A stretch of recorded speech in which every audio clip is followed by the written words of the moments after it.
మీ గురించి ఏం చెప్పాలి, ఏమని చెప్పాలి?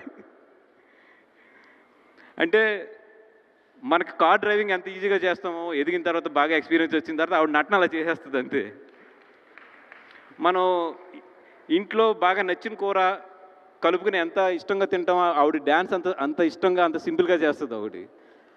అంటే మిమ్మల్ని చూసినప్పుడు బయట చూసినప్పుడు చాలా నార్మల్గా ఉంటారు, చాలా సింపుల్గా ఉంటారు. మరి కెమెరా ఎందుకు వెళ్ళినప్పటికీ ఏం పవర్ వస్తుందో తెలియదు. కానీ మీ కళ్ళు అండి బాబు, ఏం కళ్ళు అవి! అసలు క్లోజ్ పెడితే అక్కడి నుంచి మేము కళ్ళు తిప్పుకోలేము అసలు. మరి అది మీకు దేవుడు ఏ జన్మలో మీరు చేసిన పుణ్యం ఏంటో కానీ the way you mesmerize the screen marvellous అండి. అంటే మీలాంటి వాళ్ళతో నిజంగా మేము అందరం కూడా సినిమా చేయడం అనేది మేమందరం కూడా చాలా హ్యాపీగా ఫీల్ అవుతాం, చాలా కాన్ఫిడెంట్గా ఫీల్ అవుతాం, చాలా ప్రౌడ్గా ఫీల్ అవుతాం. థ్యాంక్ యూ సాయి గారు. అండ్ మీ దగ్గర నుంచి నేర్చుకుంది కూడా ఒక స్క్రిప్ట్ చెప్తున్నప్పుడు మీరు అడిగిన క్వశ్చన్స్ ఉంటాయి చూసారు, అవన్నీ కూడా మా సబ్కాన్షియస్లో ప్లే అయ్యే డౌట్స్ అవన్నీ కూడా అట్లని తీసుకొచ్చి ఎదర పెడతారు చూసారా. థ్యాంక్ యూ సో మచ్ అండి.